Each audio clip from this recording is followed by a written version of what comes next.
Hi, everyone. This is Lauren Steiner. Welcome to tonight's edition of The Robust Opposition. I've got a really great show for you tonight, the subject of which is the LA bail reform proposal put out by the LA County Supervisors. Is it actually bail reform? And I've got two great guests here to talk with me, Lex Steppling and Ivette Alé. Ivette is a grassroots organizer, LGBTQ community leader, and artist.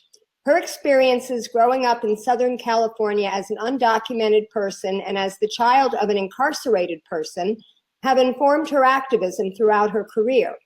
She currently serves as the statewide co-coordinator for Californians United for a Responsible Budget, a statewide coalition of over 75 grassroots organizations working to reduce the number of people imprisoned, the number of prisons and jails, and to shift state and local spending from corrections and policing to human services, bridging movements for environmental, racial, and economic justice in California and across the nation. Lex is the lead national organizer, with Just Leadership LA, and works nationally to close jails. He's currently working to support Justice LA here in Los Angeles, where I do my show, hashtag Close the Creek in Philadelphia, and hashtag Close MSDF in Milwaukee. And he, while he's coming to us from Brooklyn, New York, was raised in Los Angeles. So again, welcome to the show. We've got a really interesting topic to discuss. Which one of you would like to tell the viewers what the bail system is now, the money bail system, and what efforts have been done in this state to try to get rid of money bail, where it's ended up, what led up to this bail reform proposal that you are critiquing, and, just general background. Sure. How about Lex can lay out the national landscape right now on bail, and I'll talk a little bit about California. The national landscape obviously varies by jurisdiction, and that can be county to county, state to state, municipality to municipality.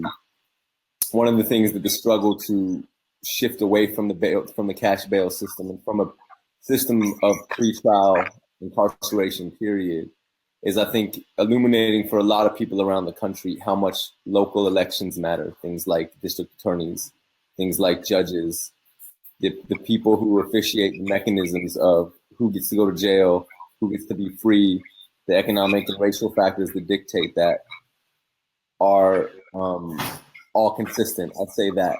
So around the country, there's a bail problem. There's a pre-trial incarceration problem. They say detention, which sounds euphemistic. It's jailing. And there's a national movement to do away with it.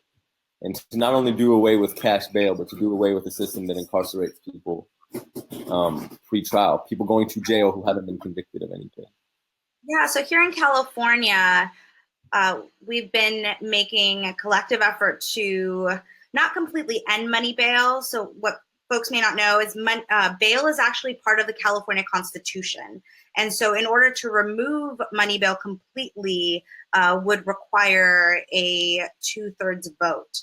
And so what we've been working on here in California is SB 10, which would significally limit the use of the district attorney, controller, and a... I'm sorry, I was looking up something and a video started playing. Go on. No worries. So SB 10 is moving through the California state legislature and has the potential of really creating huge impact on the population increase in our jails. So here in Los Angeles, for instance, the folks that are held pre-trial in our jails, it's over 50%. I think it's like 54%. In Riverside County, it's over 80% pre-trial in our county jails. So addressing pretrial detention through the limitation of money bail in SB 10 could significantly decrease our jail population. So it's a very timely and important movement that's happening across the state and here in California. One of the things that I think is good for folks to remember is that jail sentences get talked about in pretty arbitrary and dehumanizing ways. And when we talk about the economic implications of money bail, first of all, paying cash bail is hard on most families. Anyone experiencing poverty, working class people, people who are living check to check, being forced to now be saddled with an exorbitant amount of money in the thousands is already hard. I think the other piece that doesn't get talked about enough is what happens when someone misses even a day of work. The idea of someone being held pre-trial for even a week, think about what that does to the financial stability of the family involved. A person getting their whole life disrupted, their ability to provide disrupted.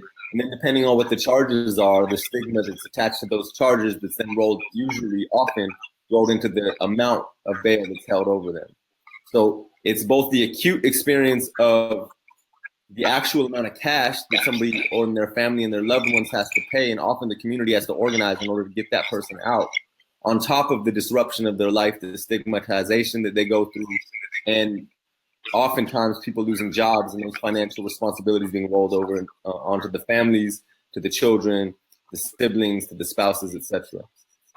I know that people often plead guilty or they plea bargain because they can't afford the bail, they can't afford the usurious interest rates that the bail bondsmen charge.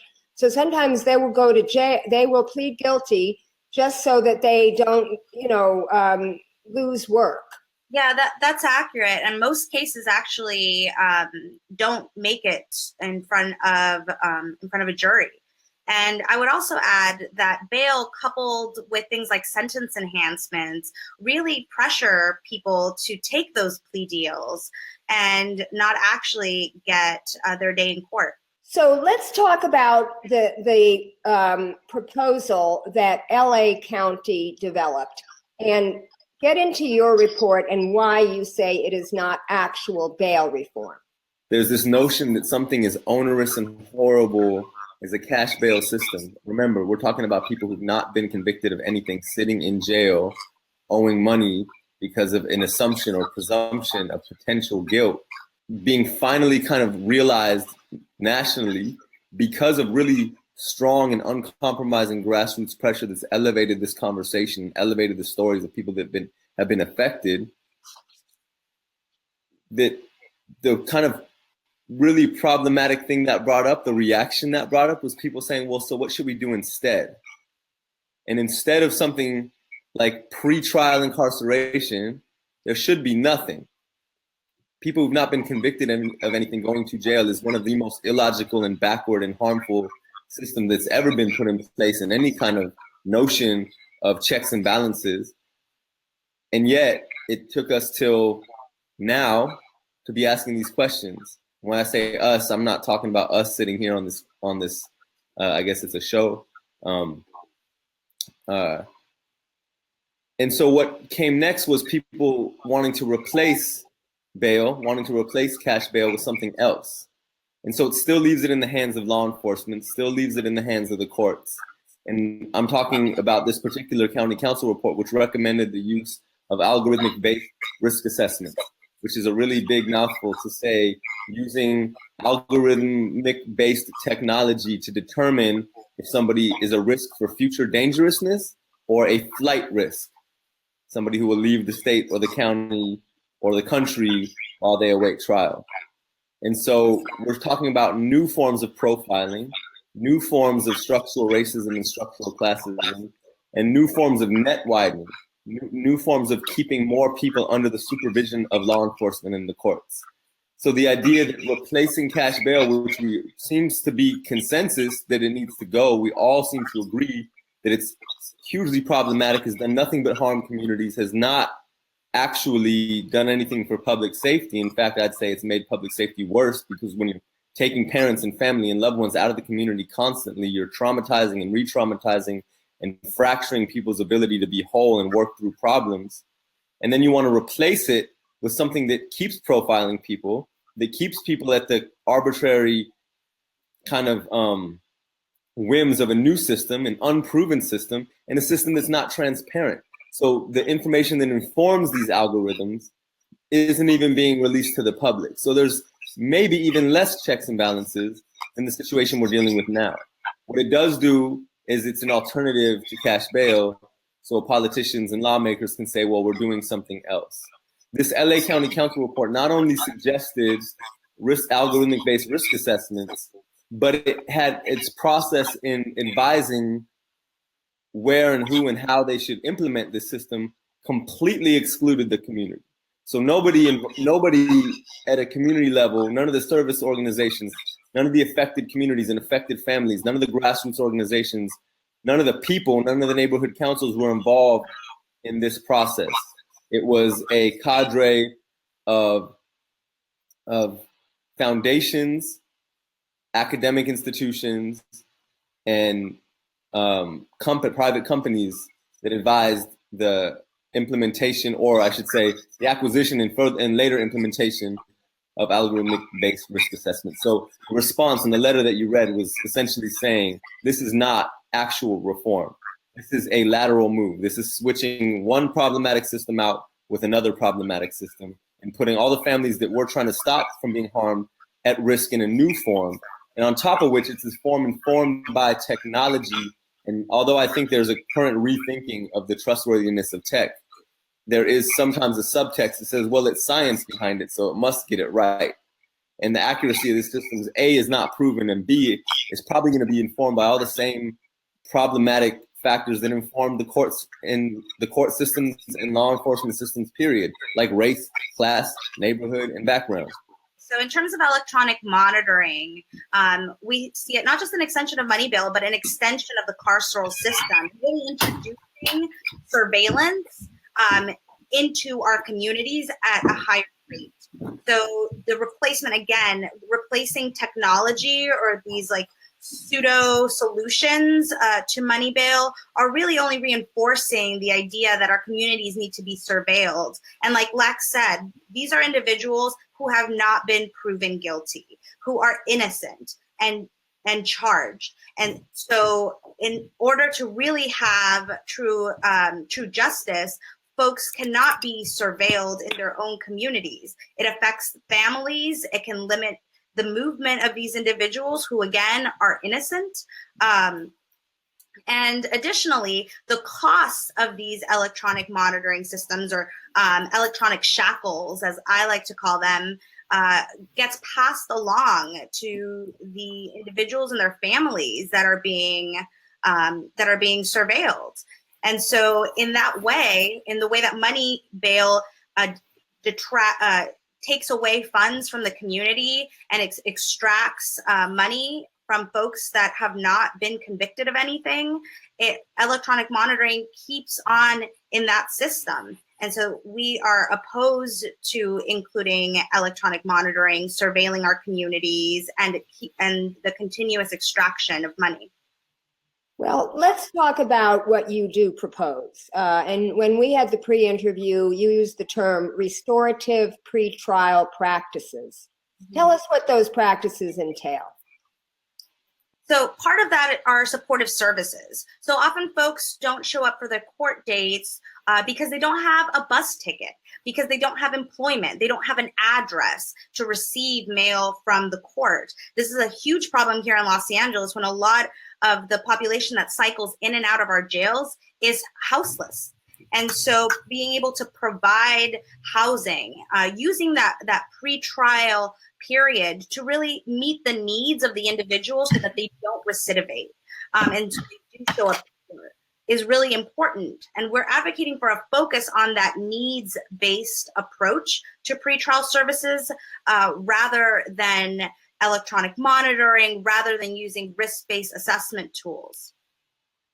Now, also in our pre-show interview, we talked about, I asked you if, because you were saying that you feel that probation, parole, mass surveillance, it's all part of mass incarceration. There's no difference to it. So I said to you, what would you do? Would you get rid of prison? Would you get rid of the police? Are you an abolitionist?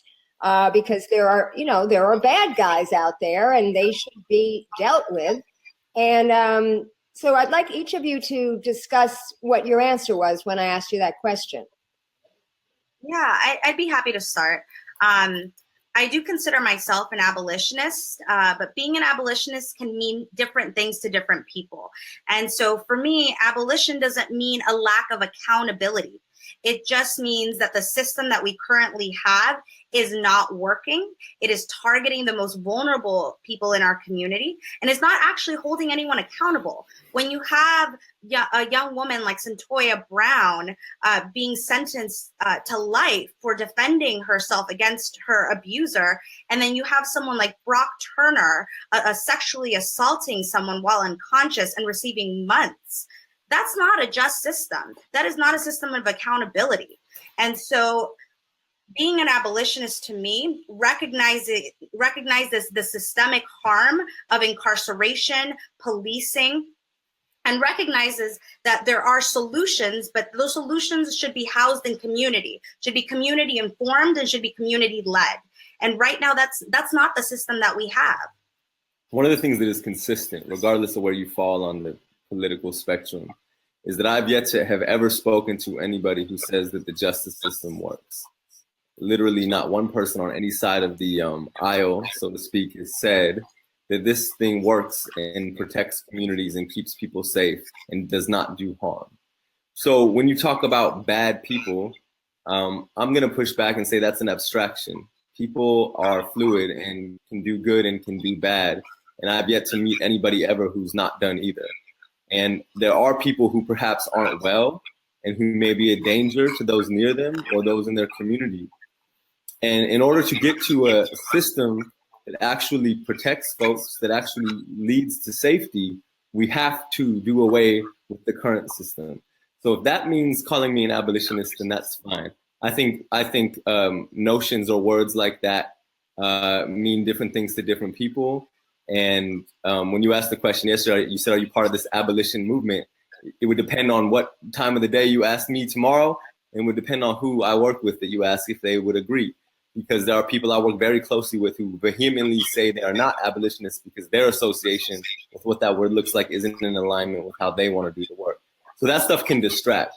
But the truth is that the carceral system, the system of law enforcement, the system of policing, the system of sentencing, the system of caging people is violent. And I'm against violence because violence traumatizes and it creates more violence. And right now, no one has a monopoly on violence locally more than law enforcement. And most people pushing for these changes have been harmed by both. Violence that's interpersonal and intercommunal, and violence that's systemic. Violence at the hands of people they know, people they don't know, and violence at the hands of police and the carceral system. Most people have endured that violence in the same body, and certainly in the same community, and certainly in the same family. So public safety is actually a holistic conversation, and often, or at least in the past, it's been denied those most affected by it.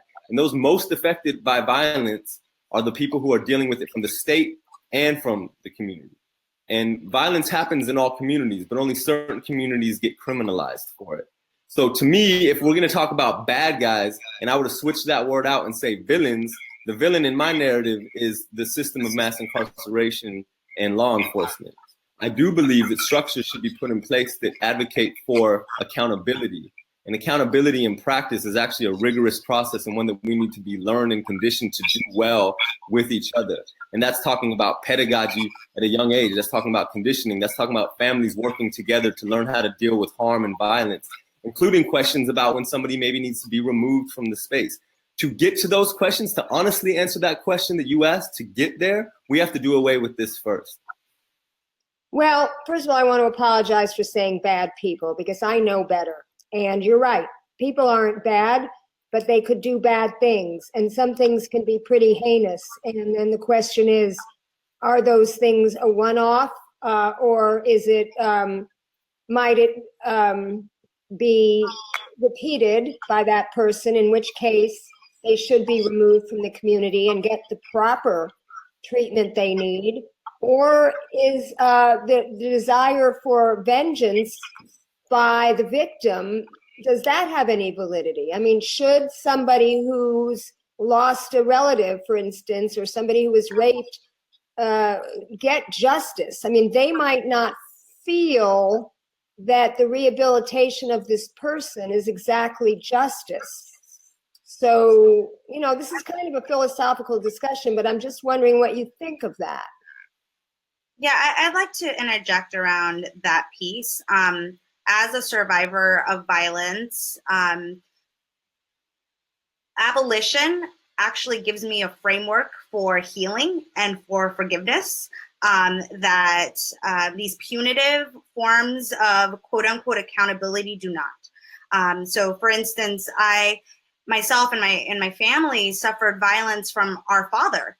And what ended up happening is his incarceration led to experiencing more violence, homelessness as a family. When accountability really meant for us, it meant my dad getting treatment for his substance use issues. It meant my dad treating his trauma.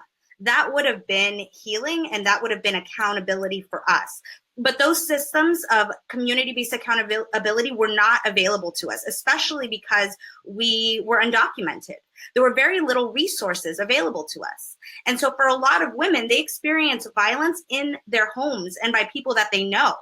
And they don't necessarily want to see that person that they love incarcerated. They want to be able to heal, and they want that person that they love to heal as well so that they can do better. So much of this cyclical violence and intergenerational trauma comes from a lack of sustainable community-based support. If we had mental health resources that are community-based, folks with mental health issues wouldn't be siloed to institutions. They would actually be healing in community. And if folks had access to substance use treatment, then that intergenerational substance abuse could be drastically reduced. And so when I think about public safety, just touching on your earlier question, law enforcement always co-opts that term, that these punitive measures, surveillance in our communities mean public safety or translate to public safety, but the reality is that they don't. Public safety means having a roof over your head, having a stable job where you could feed your family, having access to healthcare. That creates a more stable and healthy community, not these punitive measures. Well, of course, those of us who are working on all these progressive issues totally understand that, and we see that. And also what we were talking about the other day is which public are you talking about?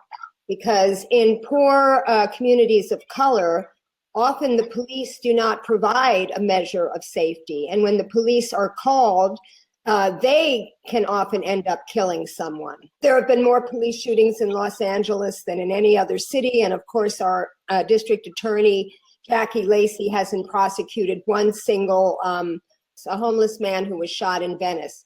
And the officer that shot him tried to say that he was reaching for his partner's gun, but his partner contradicted that story. And this was a rare case where even Chief Charlie Beck asked that he be prosecuted. The other officers asked that he be prosecuted. The police commission asked that he be prosecuted, and Jackie Lacey still did not prosecute. And my opinion is that is due to the power of the police union. They contribute to her campaign. They provide, police would threaten to not be a witness in order for her to make her other cases. There's so many reasons that lead up to this. I remember interviewing Jasmine Richards, now Jasmine Abdullah from Black Lives Matter. She said the children call, and that when the police are coming, they inform on the police are coming, because that's when this particular public does not feel safe, when the police enter their community. So that leads to my next question about the emergency response teams. I guess they're being called justice teams that Justice LA Coalition rolled out, I believe, yesterday. Do you want to talk about what you were referring to when you talked about community-led response systems? Specifically, the undocumented community here in California has been actively developing networks and response teams in order to address harm in the community that doesn't involve the police. So like you mentioned, for vulnerable communities, the police can actually be a bigger threat than whatever harm or violence they're experiencing at the moment. For trans women, for sex workers, for undocumented folks, the police is not the safest response to experiencing harm. And so, and this isn't new, that communities creating networks to support themselves is not a new concept. But I'm really excited about the possibility of utilizing technology and developing new systems to better respond to harm with a community-based approach through using peacekeepers and folks trained in de-escalation, rather than utilizing the police, who are often militarized and trained in military tactics, rather than focusing on de-escalation. And what comes to mind when you think about these community response teams, Lex? Well, I think that, again, we start to do this thing where we feel like we have to replace one thing with another. I do think that when communities are allowed to organize and practice their own efforts to try and have public safety, the results tend to be very positive. One thing that I think is so important and so left out, and since we're talking about LA, is that LA from 88 to 93 probably, I know at least in one of those years for certain, had the highest rate of gun violence in the country. And certainly in numbers, obviously had the highest probably every year because of population. And those of us who lived in LA during that time, or were children in LA during that time, remember how pervasive gunshots were. It was it was almost a kind of a normalized and accepted part of the nighttime noise. It was, you'd hear gunshots and you'd hear helicopters and you didn't sleep near the window and things like that. From then till now, there's been a drop in violence, a pretty profound one. And one of the things that was most frustrating to me was maybe 12 years ago, credit for the drop in violence in LA got assigned to people like Bill Bratton in Broken Windows Policing, another New York export.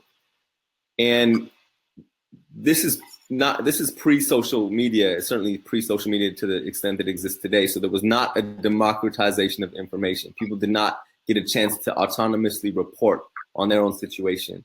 And I often think, had there been access to those tools for communication, people would know that the de-escalation and the dropping rate of violence in Los Angeles had nothing to do with police and everything to do with communities that had gotten sick of the amount of gun violence and sick of the amount of trauma, and banded together and started doing programs and outreach and marches and organizing. And that looked different in every community. And there was certain grants and certain nonprofit money that went into youth development programs. And those youth development programs and those peace work programs and those community interventions in all the various forms, and the gang truces and the generational work between grandparents and children, in Hollywood and in neighborhoods like Hollywood and Echo Park and East Hollywood, there was examples of parents and grandparents who had been refugees from Central America teaming up with youth activists to do peace work. And all of this worked. It all worked. So whatever we want to call it, you can call much of what I just referred to emergency response teams and things like that. The point is that when people are allowed to intervene themselves or be preventative themselves, it often works. That needs to be stated. The other piece of that, when I want to confront this idea that one thing needs to be replaced with the other, is that cities that have decarcerated, cities that have let people out of jail, have not had a rise in crime, however we want to call crime. Let's say violence. They've not had a rise in violence. I don't like the word crime because crime is, assigned by the state. They dictate the definition. But let's take New York City, for example. 20 years ago, New York incarcerated something around 25,000 people. And now it incarcerates around 8,000 to 10,000 people. Crime in the era of 8,000 to 10,000 people incarcerated versus 25,000 people incarcerated is significantly, starkly lower. And this is pretty much the same everywhere around the country when we've seen a reduction in incarceration, a reduction in jailing. So part of the solution is actually letting people go home and be together. Let's talk about what your organizations are trying to do to influence this bail reform proposal. Seeing as you don't think it's actual reform, seeing as you don't think the community groups that should have been involved were involved, what is your strategy to trying to affect these reforms before they go into place? Yeah, so the CURB Coalition is really focused on creating some bail reform recommendations along with our partners, Just Leadership and the Justice LA Coalition, that are community informed, that push back against the use of electronic monitoring, any type of surveillance, and of course, that do not use these problematic risk assessment tools.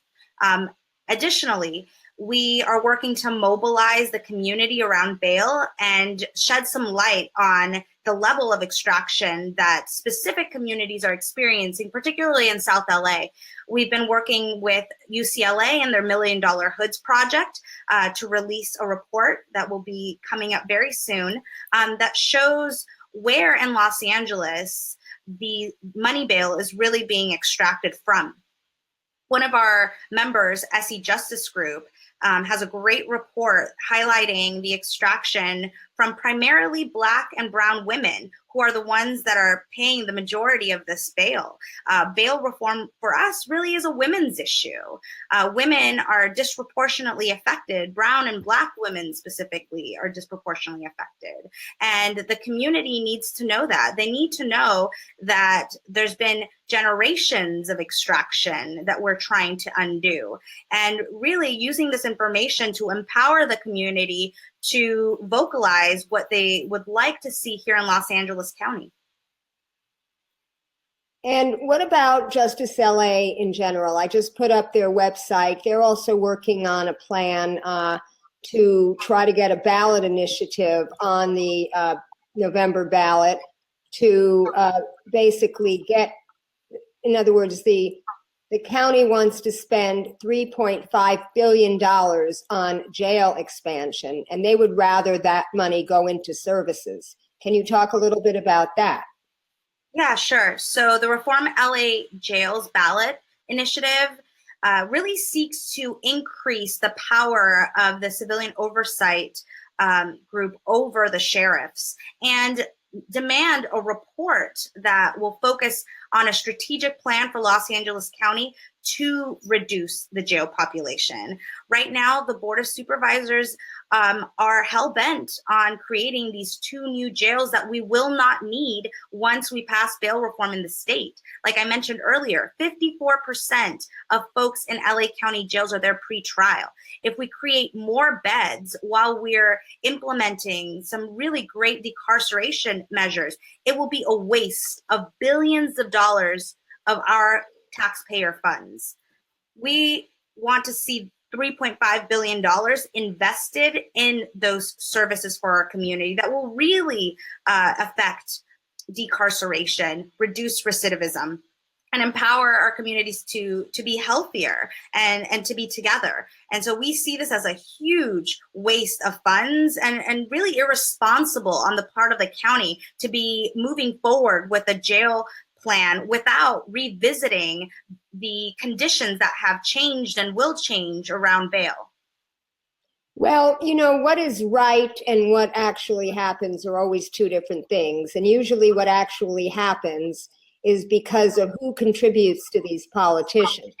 And I imagine that the Corrections Officers Union, which is very powerful, the private prison corporations, and even some of the building trades unions who get employed with these construction jobs have a lot of say and a lot of influence with the supervisors, whereas the people you represent generally do not contribute to campaigns. So I guess as an organizer, I'm asking you your strategy. How do you influence these people when the forces against you are so rich and powerful? Well, we started this conversation by talking about how there's been a huge movement to change bail and that it's winning. So we know that we'll never have the amount of money as our opposition, I guess. The people who are the arbiters of these systems are in a position where they get to control a lot of resources. But we are still a society and we are still made up of people. And so we may never have the amount of money that they have, but we do have something they don't have, which is the will to change things. And as maybe silly as that might sound, it's proving itself true, which is that when communities organize, apply pressure, make clear demands, we do tend to win. Because when you said what's right versus what happens, one nice thing about being right is that it's really hard to prove you wrong. And so when we're elevating correct demands and we're doing it consistently and with the support of our communities, the truth is we win. We always win, actually. The question is, how much are we going to win? And that's where we need our allies politically to not water down the work when we get close to the finish line, and not take compromises that are offered by politicians so that they can get a win that they can claim. That's where we get hurt. I will tell you that our biggest opposition is oftentimes the people who are somewhat close to us, our liberal allies in politics or our centrist allies in politics, or organizations that have a kind of proprietal relationship to policy change.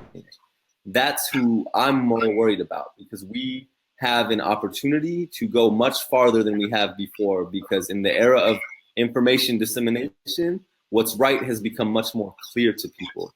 And so we have clarity on our side too, and that's allowing us to get really, really far. And you mentioned some of the other campaigns we're doing, the hashtags I put down for you, which, you know, Close the Creek in Philadelphia, Close MSDF in Milwaukee, JustLeadershipUSA works in New York with the Close Rikers campaign, works with the Free New York campaign, which to me is one of the most far-reaching bail reform campaigns in the country. And I really encourage folks who are interested in this issue to read up on Free New York. You can go online and read about hashtag Free New York and look at the gold standard bail reform demands that campaign has so skillfully articulated, and it's going so far. And I think fundamentally this is always true, that when you start seeking reform, your biggest victory is compromise reform.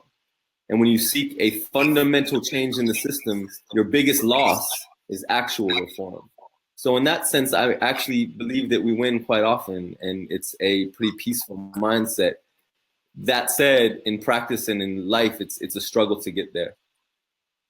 Okay, well, we only have a few minutes left, so I think we should talk about what people watching this show can do to help in these efforts. Not just this bail reform program, but also some of the programs of CURB and some of the programs of the organization that you're with, Lex. So I'm going to give you each a couple of minutes to talk to the viewers and tell them what you would like them to do. Sure. Well, first I'm going to speak to service providers and healers in the community, folks that are providing those services right now. Plug into some of CURB's campaigns, like the Reimagine 109 campaign that seeks to shift AB 109 funding away from the sheriffs and back into community-based transitional services. And we're seeking partnerships with the folks providing those services and seeking to build up those organizations that seek to expand the capacity, because the money is there. It's sitting in the coffers of LA County. We just need to tap it. So plugging in that way.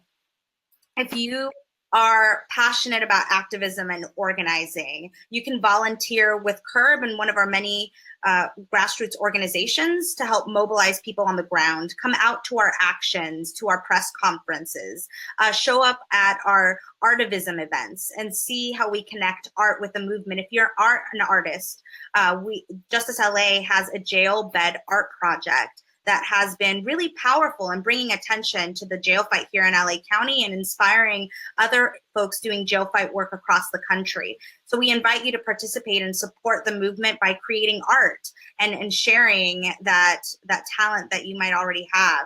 If you're doing research, and if you have access to academic institutions, supporting the work by including that in your research projects or funding research projects that will shine a light on the reality and the impacts of things like bail in the community is another way to plug in.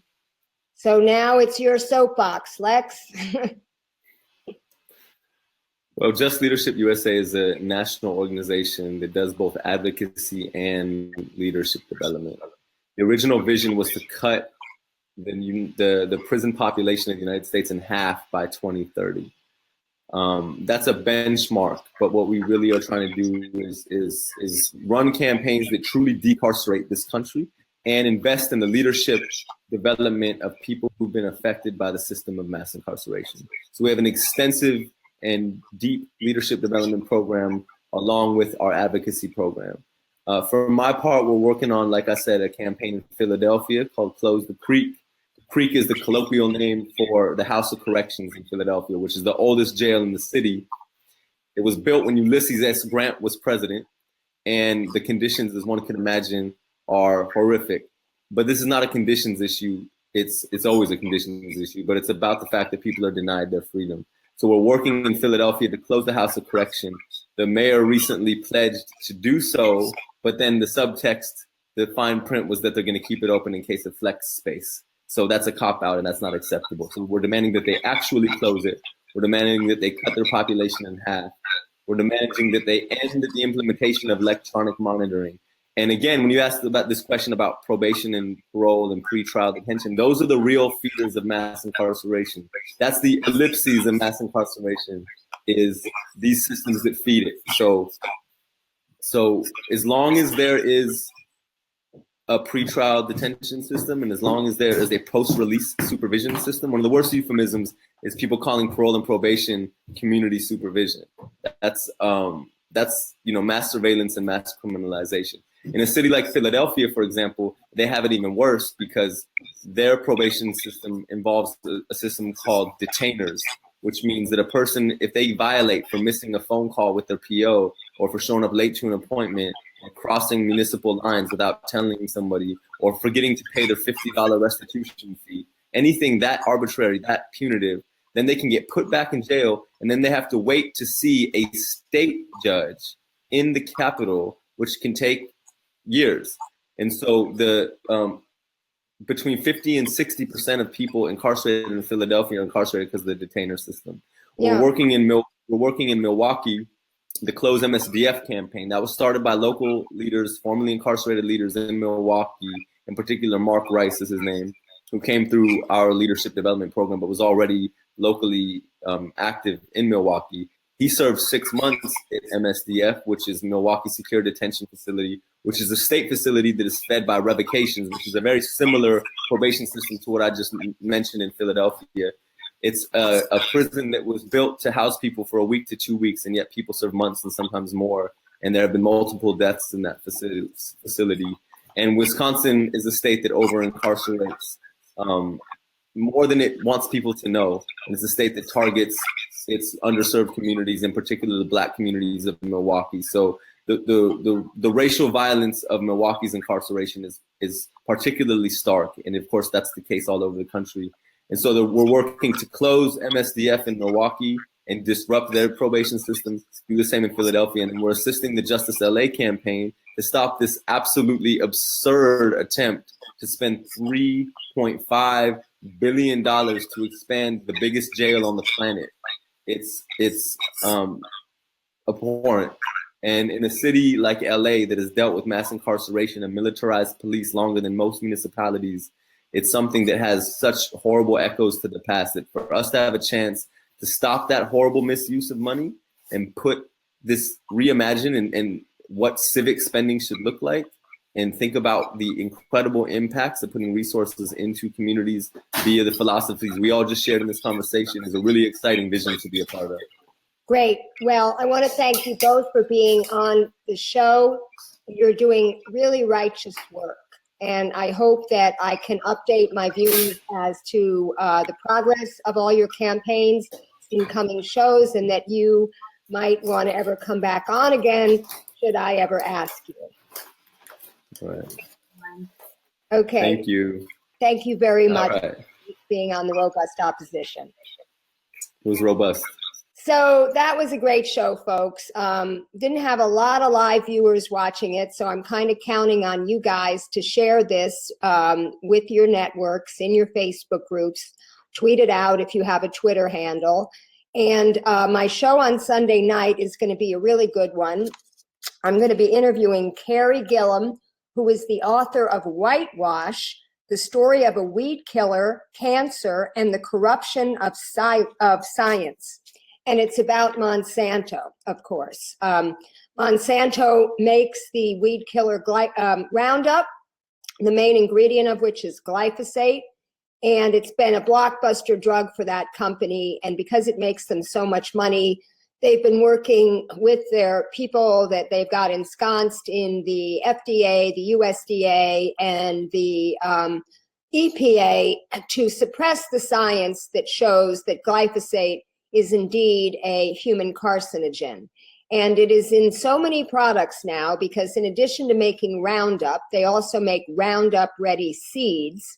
And so corn and soybeans and wheat and oatmeal and alfalfa, which they feed animals, is laden with glyphosate, and it's getting into everything, our foods, our cereal, even human breast milk. So this is going to be a very good show. Carrie's been a reporter for a couple of decades. She was a reporter for Reuters when she started investigating this story. And that show is going to be on my Facebook page here at 7 p.m. Pacific Standard Time on Sunday. So until then, keep fighting.